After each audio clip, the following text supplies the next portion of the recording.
오늘 말씀의 주제는 함께 하시는 하나님이다. 이런 주제로 우리가 함께 은혜를 나누겠습니다. 어떤 목사님이 섬기시는 교회가 큰 문제가 생겼어요. 균열의 조짐이 보이는 거예요. 서로 팔을 쥐어서 싸우고. 그래서 교회가 거의 무너질 만한 그런 위기를 맞이했어요.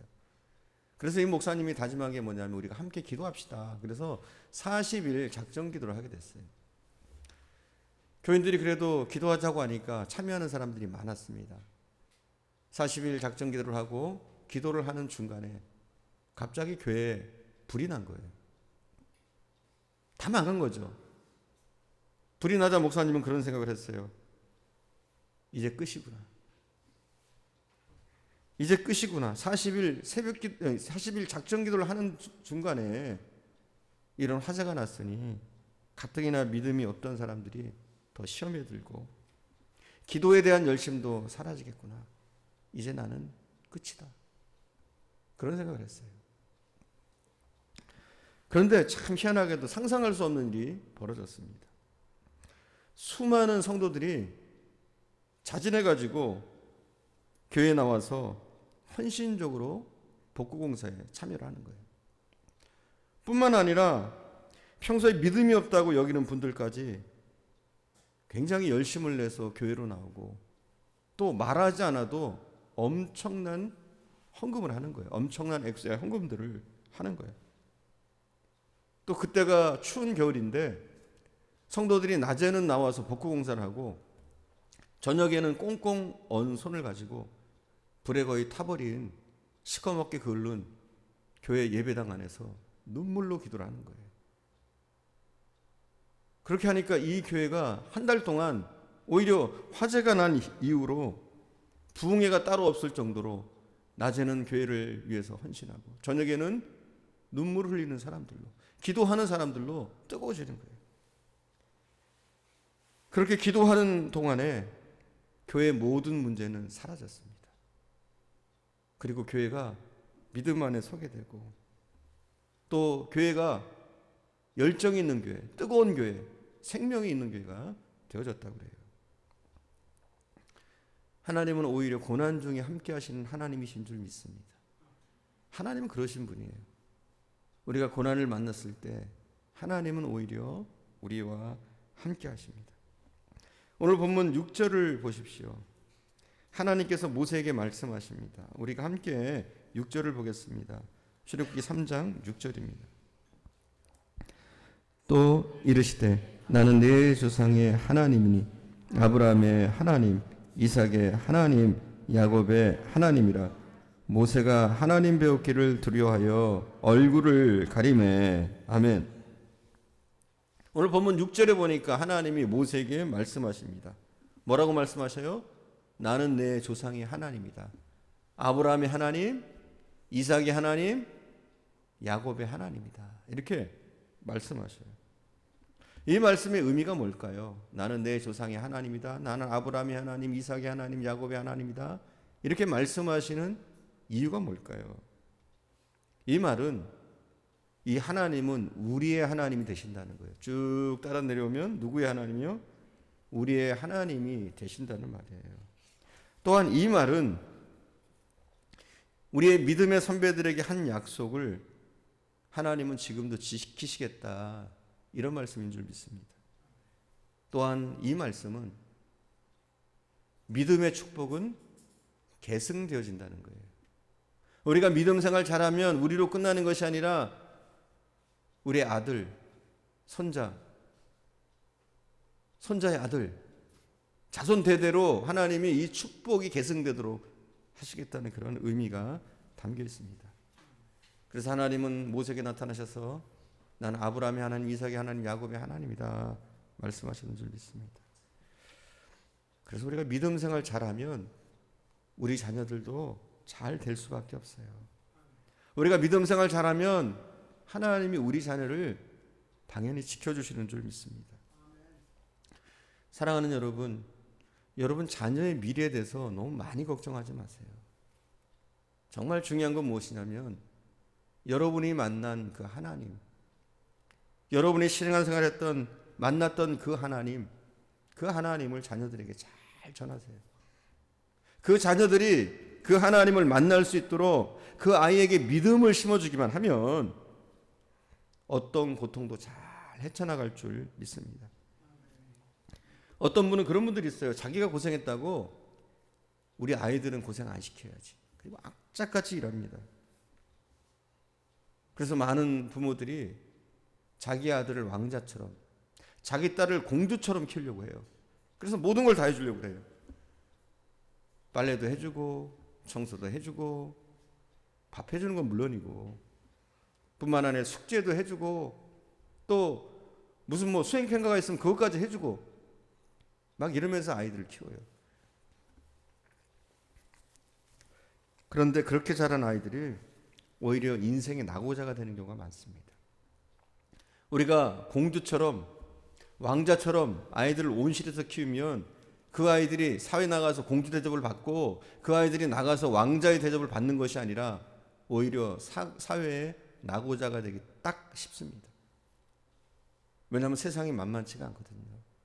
우리가 우리 아이들을 공주로 왕자로 키우고 싶어도 사회가 만만치가 않아요.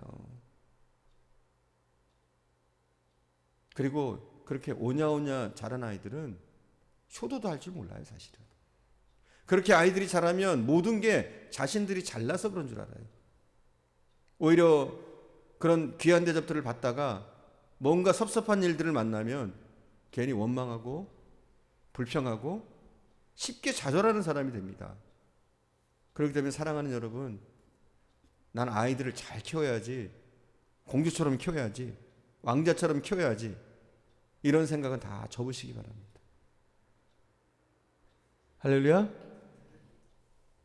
오히려 우리 자녀들을 고생을 아는 사람으로, 어려움들을 아는 사람으로 우리는 오히려 키우는 게 더 필요해요.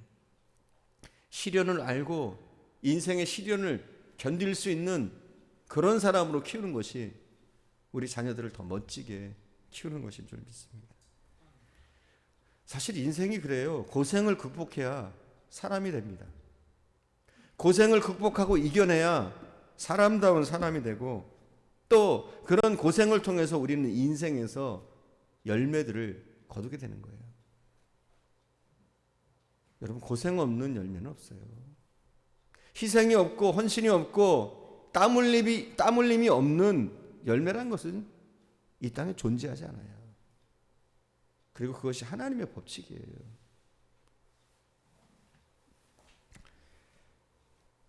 그래서 우리에게 중요한 게 뭐냐면 믿음으로 아이들을 자라게 한다는 거예요. 믿음만 있으면, 믿음으로 키우기만 하면, 믿음이 우리 자녀들에게 들어가면 우리 자녀들이 어떤 아이들이 되냐? 시련을 견딜 수 있는 아이, 시련을 슬기롭게 이겨낼 수 있는 아이, 오히려 시련을 통해서 강해질 수 있는 그런 아이들이 되어진다는 거예요. 뿐만 아닙니다. 믿음으로 살면 지혜와 명철함도 더하여 받게 돼요. 미국의 CNN과 미국 갤럽 연구소에서 중고등학교 학생들을 대상으로 해서 조사를 했어요. 그렇게 했더니 중고등학교에서 성적 상위권에 드는 아이들, 그 아이들의 73%가 믿음이 있더라는 거예요. 예수를 믿더라는 거예요. 이게 놀랄만한 데이터예요. 왜냐하면 미국에 지금 크리스찬 숫자가 엄청나게 줄어듭니다. 지금 현재 20%도 못 된다고 그래요. 그런데 그 얼마 안 되는 숫자 가운데 상위권 아이들은 73%가 크리스찬이라는 거예요. 이게 말하는 바가 뭡니까? 믿음 생활 잘하면 공부도 잘하더라. 할렐루야? 믿음 생활 잘하면 공부 못하더라, 이게 아니에요. 믿음 생활 잘하면 공부도 잘하더라. 왜냐하면 인내심이 생기니까, 이겨내니까. 어려움을 겪어도 그 어려움을 부닥쳐서 이겨내는 능력들이 그 아이들에게 있고 또 하나님이 주신 지혜가 있기 때문에 믿음이 좋으면 공부도 잘하더라. 이런 통계를 미국 CNN과 갤럽이 함께 조사한 끝에 밝혀낸 거예요. 세계를 한번 보세요. 여러 종교들이 있습니다. 불교, 힌두교, 이슬람, 유교, 조로아스토교, 별 종교들이 많이 있어요. 그런데 다른 종교가 주축을 이룬 나라들은 되게 못 삽니다. 가난하거나 또 가난하지 않더라도 정치가 엉망이거나 여러 가지 어떤 사회적인 문제가 있거나 그래요. 보면은.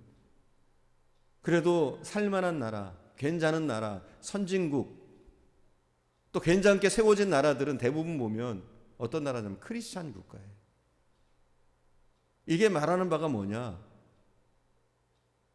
우리가 믿음으로 살면, 하나님을 섬기며 살면 그냥 부유하게 살고 괜찮게 사는 게 아니라 참 잘 산다는 거예요. 바르게 살 수 있다는 거예요. 성공적인 삶을 살 수 있다는 것을 이게 증명해 주는 것과 다름이 없습니다. 이런 현상들은 결코 우연이 아니에요. 크리스찬들이 유능하고 크리스찬 국가가 잘 되고 이런 것들이 결코 우연이 아니라는 거예요. 왜냐하면 부모들의 축복이 자녀들에게 계승되어지고 자녀들이 믿음만 가지고 있으면 지혜로울 뿐만 아니라 시련 가운데서 이기는 아이가 된다는 것. 그러니 잘 되지 않을 수가 없죠. 믿음이 있는 가정이 잘 되지 않을 수 없고 믿음이 있는 자녀가 잘 되지 않을 수 없고 믿음이 있는 사회가 잘 되지 않을 수 없고 그런 거예요, 여러분. 오늘 6절에 보니까 하나님께서 이렇게 말씀하셔요. 나는 너의 하나님이다. 그죠? 누구의 하나님이요? 너의 하나님. 모세 너의 하나님이다. 너희 조상의 하나님이기도 하지만 바로 너의 하나님이라는 거예요. 그때 모세가 어떻게 합니까? 막 즐거워 기뻐해요? 두려워 떨어요. 두려워서 자기 얼굴을 가렸다. 이렇게 나와 있어요. 우리 함께 한 번만 더 볼까요? 6절 함께 봅니다. 또 이르시되 나는 내 조상의 하나님이니 아브라함의 하나님, 이삭의 하나님, 야곱의 하나님이다. 모세가 하나님 배웠기를 두려워하여 얼굴을 가리매. 아멘. 나는 너의 하나님이다 이럴 때 모세가 자기 얼굴을 가렸어요. 왜 얼굴을 가렸을까요? 두려움이죠. 하나님 앞에 섰을 때 두려움. 그런데 이 두려움은 무서운 두려움이 아니라 경건한 두려움이라는 거예요. 경건한 두려움. 경건한 두려움이 뭡니까? 이 두려움이 뭡니까? 경건한 두려움. 이거는 하나님의 은혜를 아는 사람이 하나님 앞에 섰을 때 나타나는 현상. 이것이 경건한 두려움이라는 거예요. 하나님의 거룩하심에 압도된 두려움. 이런 은혜는 아무에게나 생기는 것이 아닙니다. 하나님의 은혜를 아는 사람, 하나님의 은혜가 이렇게 만듭니다. 은혜가 있는 사람에게는 거룩한 두려움이 생겨요. 부모님의 은혜를 아는 사람들은 버릇없는 아이가 되지 않습니다. 부모의 은혜를 알면, 부모의 사랑을 느끼면 버릇없는 아이가 되잖아요. 마찬가지로 은혜를 받으면, 우리가 하나님 앞에 은혜를 받으면 우리에게도 경건한 두려움이 생기게 됩니다. 그래서 기도를 해도 진지하게 기도를 하고 예배를 드려도 하나님 앞에 진지하게 하나님 앞에 선 것처럼 예배 드립니다. 적어도 예배를 드리기 위해서 나름대로 최선을 다해서 준비를 하고 하나님의 일을 하면 손발 다 벗고 나서서 하나님의 영광을 위해서 하려고 하는 그런 경건한 두려움들이 있습니다. 그냥 교회 생활을 하는 것을 무슨 액세서리나 아니면 사람들과의 어떤 친교 관계 때문에 하는 것이 아니라 하나님 앞에 선 것처럼 또 하나님과 동행하는 것처럼 살아가고 예배하고 찬양하고 믿음 생활하는 것, 이것이 경건한 두려움이라고 할 수 있어요. 오늘 본문에 보니까 하나님은 우리의 처지를 잘 아십니다. 우리 하나님은요, 두려운 하나님 맞아요. 그죠? 두려워요. 굉장히 두려운 분이에요. 어마어마한 분이에요. 두려운 정도가 아니라 어마어마한 분입니다. 근데 하나님은 또 어떤 분이냐? 굉장히 친근하신 분이에요. 나에게 아버지 같으신 분. 하나님은 옆집 아저씨가 아닙니다. 옆집 아저씨와 내 아버지의 차이는 뭐예요? 옆집 아저씨가 겉으로는 잘해줄 수 있어요.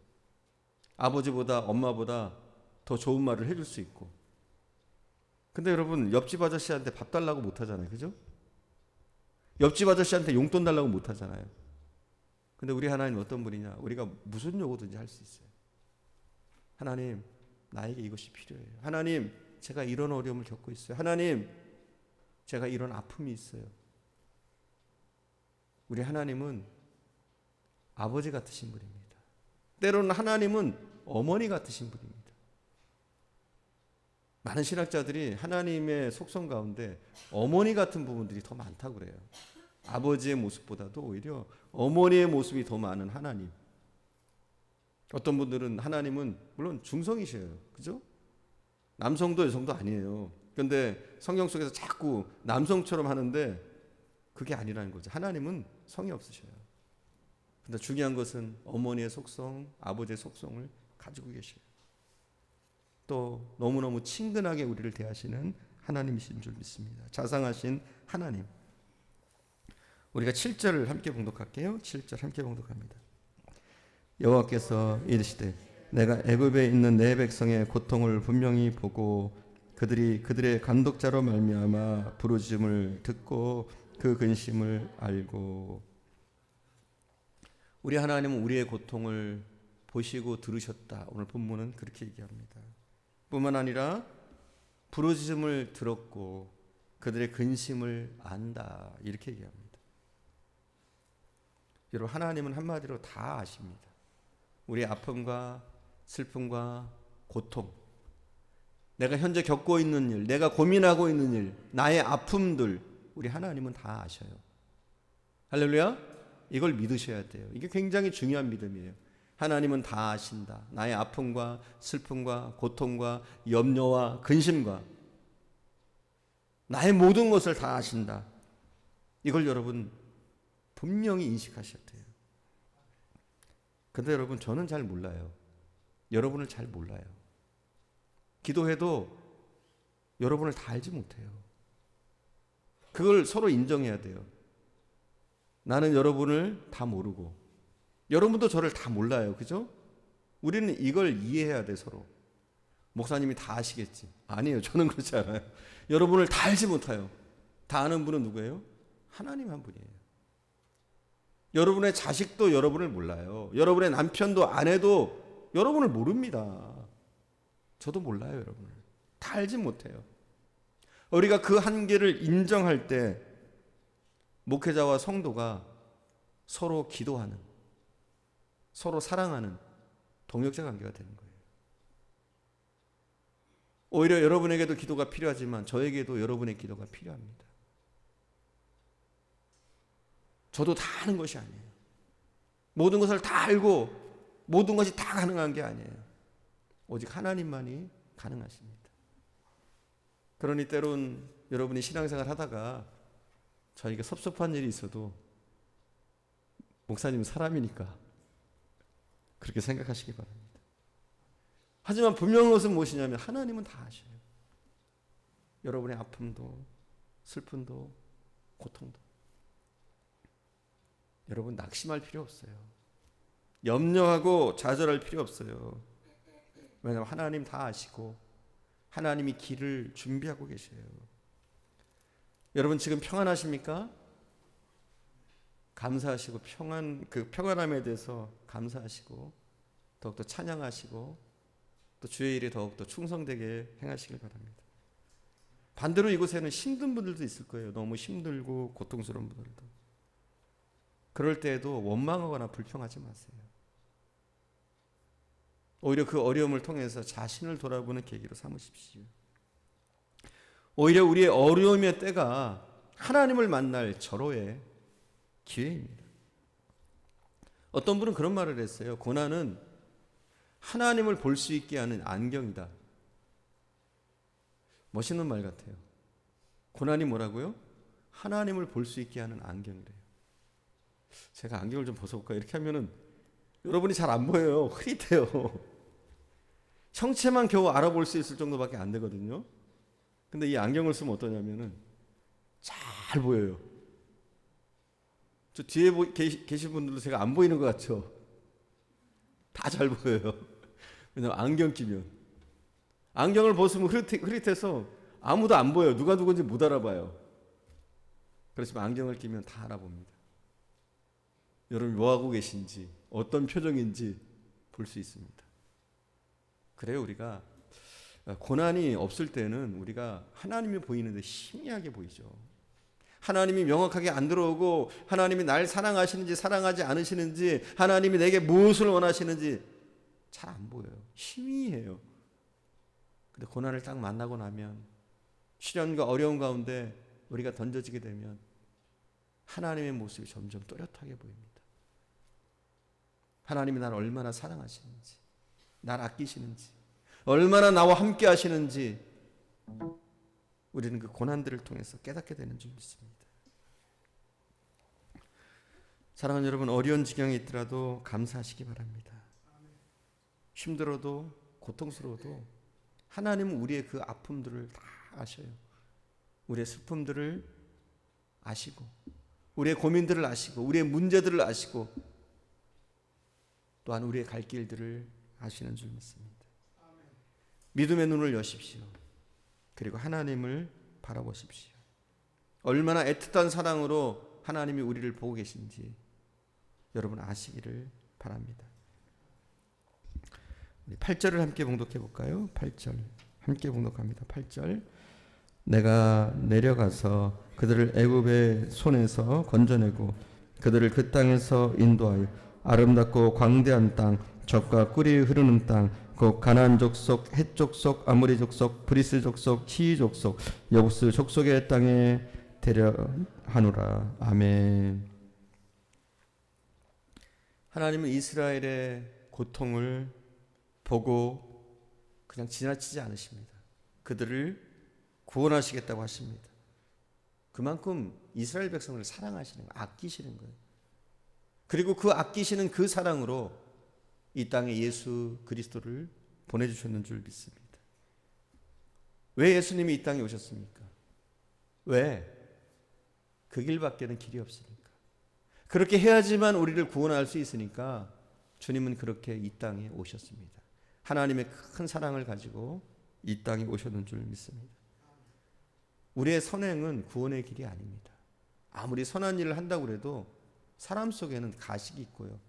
또 선행을 행하면서도 누군가 알아주기를 바라는 그런 마음들, 그런 것들이 있어요. 그러니 우리의 선행을 가지고 구원받는다? 그건 있을 수 없어요. 우리의 양심도 구원의 길은 아닙니다. 양심이 깨끗한 사람이 어디 있어요? 자기가 양심이 깨끗하다고 생각해도 우리가 얼마나 우리의 양심이 우리의 생각과 경험에 의해서 왜곡될 수 있는지, 얼마나 우리의 양심이 시커먼지 우리 스스로 잘 압니다. 때로는 우리가 기도를 좀 많이 하고 성경도 많이 보고 헌신도 하고 나름대로 신앙생활을 잘하면 가끔은 우리가 의인이 된 것 같은 착각이 들기도 해요. 그리고 그렇지는 않더라도 나는 저 사람들보다 낫다, 나는 저 사람이 하는 것보다 낫다, 이렇게 생각할 때가 있어요. 근데 바로 그 순간 그게 바로 우리가 망하는 길입니다. 우리가 그렇게 나 자신을 대단한 것처럼 여기면, 나 자신을 괜찮은 사람으로 여기면 하나님의 은혜가 떠나버립니다. 그래서 바울도 끊임없이 계속 회개하고 나는 공고한 자라는 고백들을 하나님 앞에 하는 것을 보게 됩니다. 우리가 우리의 연약함을 느끼지 못하게 되는 순간, 내가 뭔가 된 것처럼 무줄거리기 시작하는 순간 하나님의 은혜가 내게서 떠나게 됩니다. 여러분, 우리가 지금 현재 은혜가 있는 것도 내가 잘났기 때문이 아닙니다. 내가 믿음 생활 잘하는 것도 내가 잘났기 때문이 아닙니다. 하나님의 은혜가 나를 도우시기 때문에, 하나님의 사랑이 나를 포기하지 않으시기 때문에 지금 우리가 신앙생활 잘하고 있는 것이고 하나님의 은혜 가운데 살고 있는 것인 줄 믿습니다. 우리 신앙생활의 거의 전부는 하나님의 은혜라고 할 수 있어요. 하나님의 은혜가 아니면 우리가 우리의 신앙생활을 지탱할 수도, 하나님을 온전히 섬길 수도 없습니다. 그래서 하나님의 은혜가 너무나 중요한 거예요. 하나님 우리에게 계속 큰 은혜를 베풀어 주십니다. 가끔 식당에서 이렇게 가서 밥을 먹을 때 보면 옆에 있는 아이들이 밥을 먹는 게 보이잖아요. 그럼 막 흘리면서 먹으면 어떤 생각을 하냐면, 쟤는 어떻게 자기 밥도 못 먹어? 그런 생각들을 해요. 근데 자기 아이가 밥을 좀 흘리고 먹으면 어떻게 해요? 그런 생각 합니까? 아이고 잘 먹네. 그리고 흘린 건 어떻게 해요? 밥풀을 부모가 주워 먹습니다. 어떤 경우는 보면. 아무 생각이 안 들어요. 자기 자녀에 대해서 불평하지 않아요. 뭐 이렇다 저렇다 하지 않아요. 또 식당에 가서 다른 집 아이들이 막 떠들고 장난치면, 어떻게 애들을 저렇게 버릇없게 키웠어? 그럽니다. 저렇게 버릇없는 아이가 있어? 그럽니다. 근데 자기 아이가 식당 가서 막 떠들고 막 장난치고 그러면 부모가 어떤 생각해요? 아무 생각 안 하죠. 그냥 아이들이 이쁘게만 보이고 좋게만 보입니다. 왜 그런 겁니까? 은혜의 눈으로 자녀를 보니까 그래요. 내가 은혜의 눈으로 자녀를 보니까 내 자녀가 사랑스럽고 어떤 일을 해도 이해가 되는 거예요. 그렇지만 율법의 눈으로, 그렇잖아요. 다른 아이들은, 남의 집 아이들은 율법의 눈으로 보잖아요. 율법의 잣대로 보잖아요. 그러니까 조금만 잘못해도 나쁘게 보이고 안 좋게 보이고 비판하게 되고 그런 것이죠. 하나님은 어떤 눈으로 우리를 보실까요? 비판의 눈으로 보실까요? 은혜의 눈으로 보실까요? 율법의 눈? 비판의 눈? 아니, 하나님은 항상 은혜의 눈으로 보셔요. 그러니 어때요? 다 이뻐 보여요. 정말 다 이뻐 보여요. 우리가 어떤 모습을 하든지 하나님은 이쁘게 보십니다. 우리의 허물조차도 때로는. 그게 부모의 모습 아닙니까? 근데 참 희한한 것은, 나무라는 부모에게서 훌륭한 자녀들이 배출되는 게 아니라 오히려 많은 용서를 받고 부모로부터 허물을 덮어주는 부모, 그 부모로부터 은혜를 많이 느낀 사람들이 그 은혜와 사랑을 통해서 하나님이 쓰실 만한 괜찮은 사람이 되어진다는 거예요. 꼭 그렇습니다, 여러분. 우리는 율법적인 부모, 율법적으로 행할 때 무엇인가 되는 것이 아니라 은혜 받을 때 우리가 그 은혜 가운데 하나님의 사람으로 더 커가는 줄 믿습니다. 하나님은 은혜를 베풀어 주셔요. 어떤 경우에도 우리를 비판하거나 우리를 미워서 나무라거나 그런 분이 아니세요. 하나님은 항상 은혜의 눈으로 우리를 보시고, 그리고 여전히 우리를 사랑하시는 하나님이신 줄 믿습니다. 우리가 10절을 함께 봉독해 볼까요? 10절 함께 봅시다.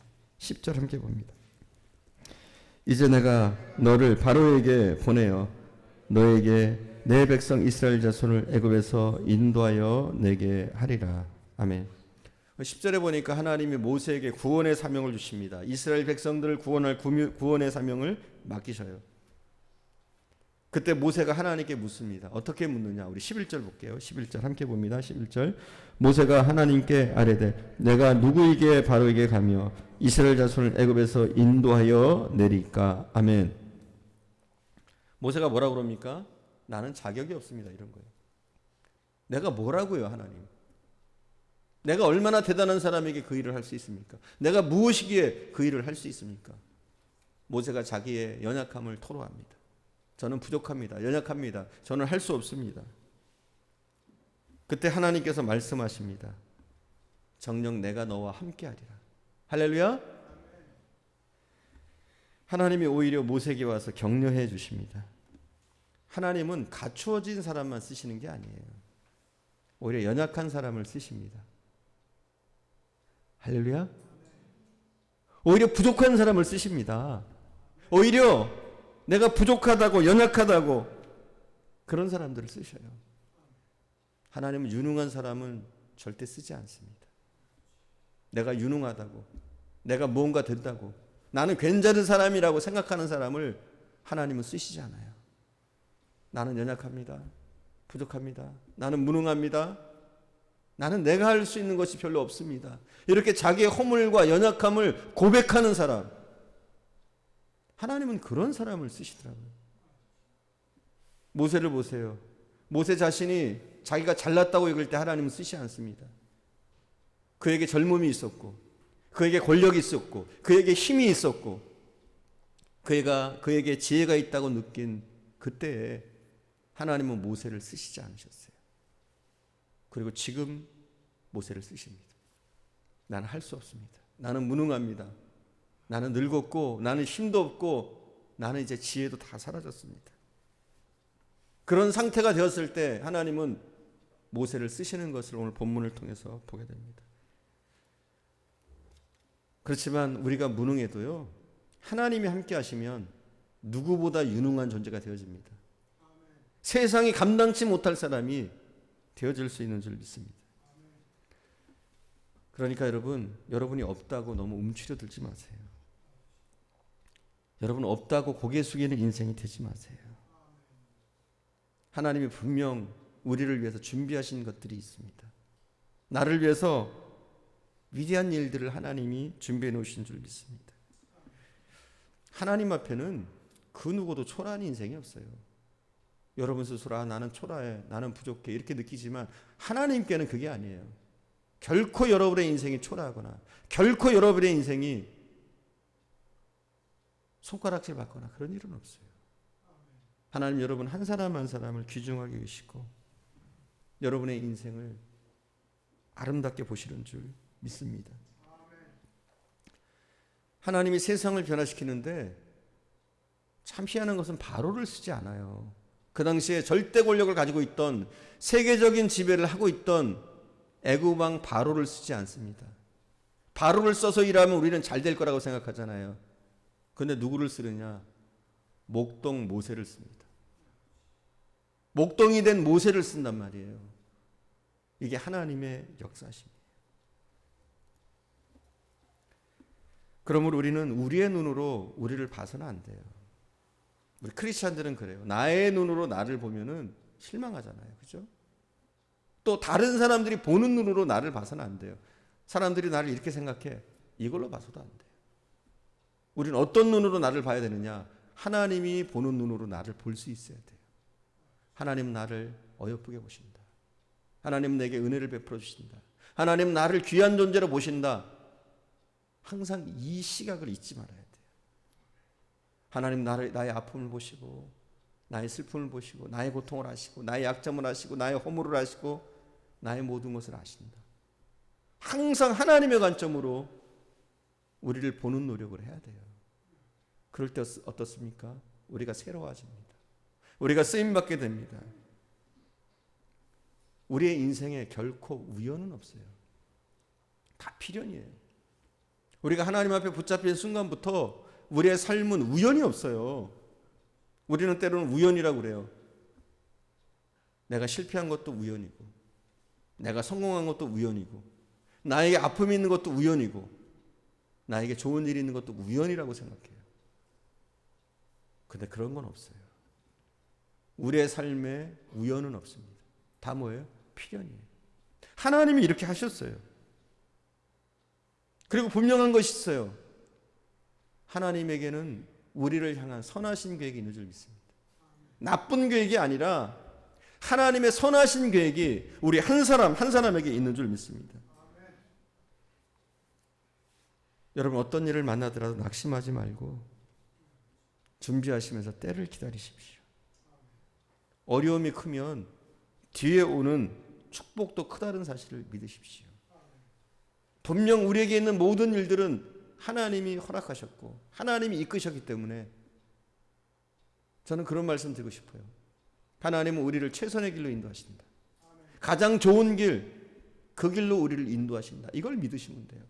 이 믿음이 흔들리지 않으면 하나님의 축복과 하나님이 베풀어 놓으신 은혜들을 우리가 받아 누리게 될 줄 믿습니다. 일찍 스코틀랜드 남극 탐험대의 대장이었던 베어드라는 사람이 남극을 향해서 걸어갈 때 벼랑과 눈보라가 쳤어요. 눈보라가 덮치고 그러다 보니까 동료들과 떨어지게 되고 무전기는 파괴되고 연락이 두절되게 됐어요. 그리고 눈보라 가운데 방향을 잃어버렸어요. 장비도 다 잃어버리고 방향을 잃어버렸어요. 그러다 보니까 점차 온몸이 마비되기 시작하고, 몸이 마비되니까 걷다가 빙판 위에 풀속 쭈그리고 앉았습니다. 그리고 그런 생각을 했어요. 이제 나는 죽었구나. 그렇잖아요. 그 남극에서 아무도 없이 죽게 생긴 거예요. 이제 죽었구나 생각했을 때 굉장히 절망적인 순간이었는데 머릿속에 떠오르는 단어가 하나 있었다고 그래요. 그게 무엇이었냐면 임마누엘. 이게 뭐예요? 하나님이 나와 함께 하신다. 임마누엘이 딱 떠오르더래요. 그리고서 이 사람이 용기를 내서 일어났대요. 자기도 모르게 벌떡 일어나시더래요. 마치 고압전기에 감전된 것처럼 자기가 벌떡 일어나게 되더래요. 그리고 힘이 솟구쳐 나오면서 자기가 걸어왔던 길들을 되돌아갔대요. 그랬더니 동료들을 만나게 되고 구조를 받게 되고 그 고통 가운데 살아날 수 있었다고 그래요. 우리가 살면서 포기하고 싶을 때도 많습니다. 아, 내 힘으로는 안 되는구나. 때로는 사랑하는 사람과 오해가 생기고 또 살아가는 재미가 없어지고 평소에 잘 지내던 사람들이 갑자기 나에게 돌멩이를 던지고 또 사람들이 내 마음을 몰라주고 그래서 주저앉고 싶고 포기하고 싶을 때도 있습니다. 그러나 그때 주님의 음성을 들으십시오. 아마 그때가 되면 주님이 이렇게 말씀하실 거예요. 얘야, 그래도 내가 너와 함께 할 거야. 할렐루야! 우리가 초라하게 느낄 때 하나님은 이렇게 말씀하실 겁니다. 너에게 나는 너무나 소중한 존재야. 너는 나에게 소중한 존재야. 나에게 너는 얼마나 귀한 존재인지 몰라. 나는 세상에서 네가 제일 좋아.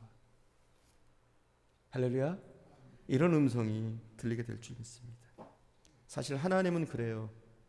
우리의 연약함조차 초라한 모습조차 사랑하십니다. 할렐루야. 정말 그래요. 우리의 초라하고 연약한 모습조차 하나님은 정말로 사랑하십니다. 그걸 믿고 여러분 용기를 내십시오. 하나님은 우리를 가장 좋아하시고 우리와 세상 끝날까지 함께 하실 겁니다. 우리는 하나님 앞에 헌신하기를 힘써야 돼요. 하나님 베풀어 주신 그 사랑을 생각하면서, 그리고 우리가 하나님 앞에 헌신할 때 우리의 인생이 가장 가치 있는 인생이 되어집니다. 우리가 세상을 쫓아 사는 게 아니라 하나님 앞에 헌신하겠다는 마음을 먹고 거기에 초점 맞추고 살 때 우리의 인생이 값진 인생, 아름다운 인생이 되어지는 줄 믿습니다. 사람의 성공은 누구를 위해서 쓰임받느냐에 따라서 달라질 수 있는 거예요. 뭘 얻었다 이게 아니라 내가 누구를 위해서 쓰임받고 있느냐, 내가 무엇을 위해서 살고 있느냐, 이게 굉장히 중요한 것 같아요. 우리는 우리의 가치 기준으로 뭐 성공과 출세 뭐 이런 것들을 물질로 보잖아요. 그리고 권력으로 보잖아요. 그러나 정말 인생의 삶의 가치 기준은 뭐냐면 내가 무엇을 위해서 어떻게 쓰임받고 있느냐, 이게 중요한 거예요. 여러분 돈 얼마 많이 벌면 뭐예요? 권력이 있으면 뭐예요? 내가 추하게 쓰임받으면 가치 없는 인생이잖아요. 그렇지 않아요? 요즘 정치권을 보면 그렇잖아요. 최순실이 봐요. 얼마나 돈을 많이 벌었어요. 얼마나 착취했어요. 그 인생을 지금 부러워하는 인생 한 사람도 없을 거예요. 한때는 무소불위의 권력을 휘둘렀어요. 최순실이가. 그렇죠? 그리고 어마어마한 돈들을 가지고 있었어요. 그러나 누가 최순실을 부러워해요?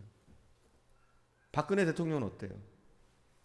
아버지의 후광으로 얼마나 많은 걸 누렸어요. 저는 전에부터 박근혜 대통령에서 그런 생각을 했어요. 좀 무능하다고 생각했어요. 저는. 아버지의 후광으로 저렇게 된 것이지 그런 생각들을 했어요. 근데 한번 보세요. 아버지의 후광으로 대통령까지 됐어요. 그러나 어떻습니까? 그 자신이 바르게 사용되지 못하니까, 바르게 쓰지 못하니까 누가 박근혜 대통령을 부러워합니까? 그러니까 우리 인생에서 내가 무엇을 하고 어떻게 쓰임 받느냐, 누구에게 쓰임 받느냐, 어떤 식으로 내가 삶을 살아가느냐, 이게 중요한 것이지.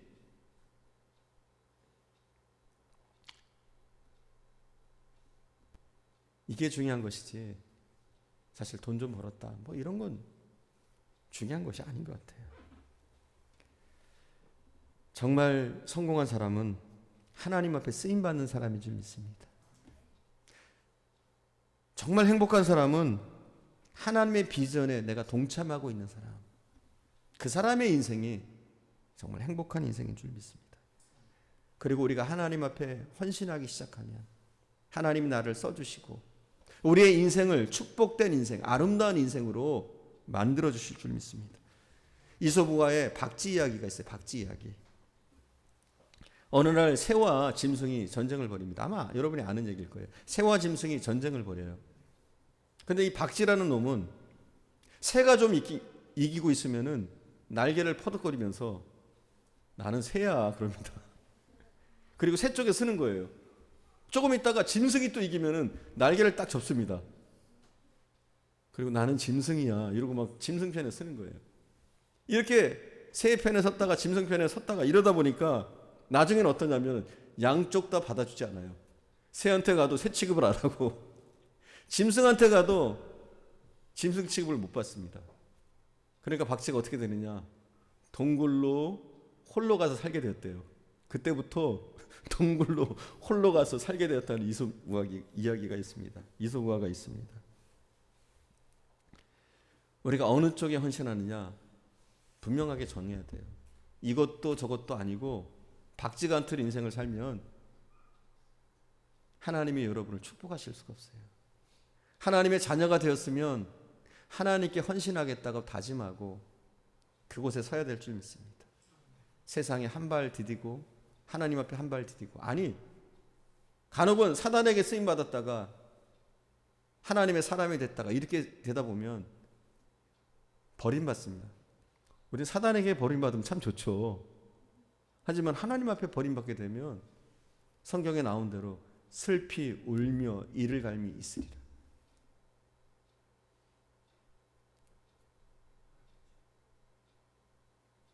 여러분이 그 사람이 되지 않기를 바랍니다. 저는. 여기에는 슬피 울며 이를 가는 사람이 없기를 바랍니다. 그 슬피 울며 이를 가는 사람은 자기가 죽기 직전까지 나는 구원받은 사람이야 이렇게 느꼈을 사람이란 말이에요. 그런 일이 내게 있을 거라고 상상도 못했을 사람이 주님 앞에 섰을 때 슬피 울며 이를 가는 사람이 되는 거예요. 사랑하는 여러분, 박쥐 같은 신앙생활이 아니라 정말 하나님 앞에 바로 서는 사람이 되기 바랍니다.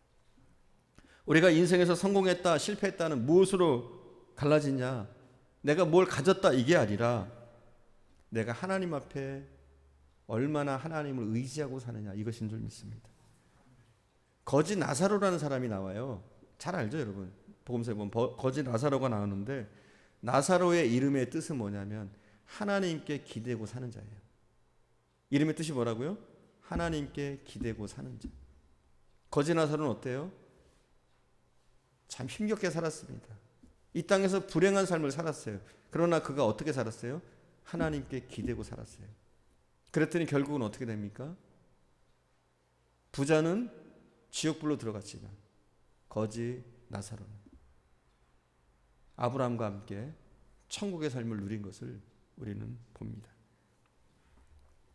어떤 분은 놀기에 바쁘고 어떤 분은 돈 모으기에 바쁘고 어떤 분은 바빠서 신앙생활 못하겠다고 그래요. 돈 때문에, 일 때문에, 때로는 공부 때문에 신앙생활과 점점 멀어지는데 이것은 결코 좋은 선택이 아닙니다. 할 수만 있다면 더욱더 하나님의 일을 선택하시고 하나님 앞에 온전히 서시는 저와 여러분 되기를 간절히 축원드립니다. 그리고 여러분 믿으십시오. 하나님은 함께 하십니다. 그리고 그 하나님은 여러분을 어여쁘게 보십니다. 또한 하나님은 여러분을 향한 너무나 아름다운 계획들을 가지고 계십니다. 지금까지 여러분의 삶은 결코 우연이 아니에요. 하나님의 섭리 가운데 이끄셨고 최선의 길로 하나님은 계속해서 우리를 이끄실 줄 믿습니다. 기도하겠습니다.